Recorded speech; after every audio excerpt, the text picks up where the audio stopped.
C Hyderabad 371J ಆದಮೇಲೆ ಇದು ಆದದ್ದು 2013-14ರಲ್ಲಿ. ಈಗಾಗಲೇ ದಶಮಾನೋತ್ಸವ ನಡೆದಿದೆ.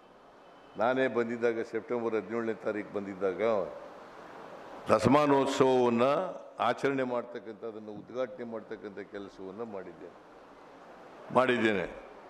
ಮತ್ತು ಈ 371J ಮಾಡಿರ್ತಕ್ಕಂಥದ್ದೇ ಹೈದರಾಬಾದ್ ಕರ್ನಾಟಕ ಈಗಾಗಲೇ ಪ್ರಸ್ತಾಪ ಮಾಡಿದ್ದಾರೆ. ಮಲ್ಲಿಕಾರ್ಜುನ ಖರ್ಗೆ ಅವರು ಭಾಳ ಶ್ರಮಪಟ್ಟಿದ್ದಾರೆ, ಧರ್ಮಸಿಂಗ್ ಅವರು ಶ್ರಮಪಟ್ಟಿದ್ದಾರೆ, ಬೇರೆ ಮುಖಂಡರುಗಳು ಕೂಡ ಶ್ರಮಪಟ್ಟಿದ್ದಾರೆ. ಇದು 2000 ಡಿಸೆಂಬರ್ ತಿಂಗಳಲ್ಲಿ ಅಮೆಂಡ್ಮೆಂಟ್ ಆಯಿತು.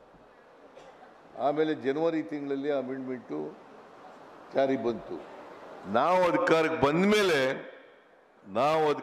ಬಂದ ಮೇಲೆ HK ಪಾಟೀಲ್ರವರ ಅಧ್ಯಕ್ಷತೆಯಲ್ಲಿ ಒಂದು ಸಮಿತಿಯನ್ನು ಮಾಡಿ, ಬಹುಶಃ ಶರಣಪ್ರಕಾಶ್ ಪಾಟೀಲ್ ಕೂಡ ಸದಸ್ಯರಾಗಿದ್ದರು, ಸಮಿತಿಯನ್ನು ಮಾಡಿ ಅವರು ವರದಿ ಕೊಟ್ಟರಲ್ಲ, ಆ ವರದಿಯನ್ನು ಯಥಾವತ್ತಾಗಿ ಜಾರಿ ಮಾಡ್ತಂಥದ್ದನ್ನ ಕೆಲಸವನ್ನು ಮಾಡಿದೋ. ನಾನು ಮುಖ್ಯಮಂತ್ರಿ ಆಗಿರುವಾಗ 2013-14ರಲ್ಲಿ ಇದು ಆಯಿತು, ಹಿಂದೆ ಆಗಿರಲಿಲ್ಲ. ಅಂದರೆ ಬಹಳ ವರ್ಷಗಳಿಂದ ಹೋರಾಟ ಇತ್ತು. ಇದಕ್ಕೆ ಸಂವಿಧಾನ ತಿದ್ದುಪಡಿ ಆಗಬೇಕು, ವಿಶೇಷ ಸ್ಥಾನಮಾನ ಸಿಗಬೇಕು, ಈ ಭಾಗಕ್ಕೆ ಸಂವಿಧಾನ ತಿದ್ದುಪಡಿಯಾಗಿ 371J ಆಗಬೇಕು ಅಂತಕ್ಕಂಥದ್ದು. ಅದಕ್ಕೆ ಈ ಭಾಗದಲ್ಲಿ 70% ರಿಸರ್ವೇಷನ್ ಇದೆ. ಇಡೀ ರಾಜ್ಯದಲ್ಲಿ 8% ರಿಸರ್ವೇಷನ್ ಇದೆ.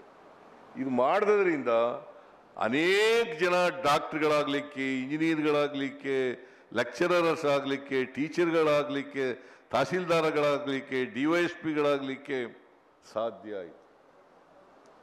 ಬಹಳ ಜನ ಆದರು. ಸುಮಾರು 80,000 ಜನ ಮೆಡಿಕಲ್ಲು, ಇಂಜಿನಿಯರಿಂಗು, ಆಯುರ್ವೇದ, ಇವೆಲ್ಲ ಆಗಿ ಕೆಲಸನೂ ಕೂಡ ಅನೇಕ ಜನಕ್ಕೆ ಸಿಕ್ಕಿದೆ.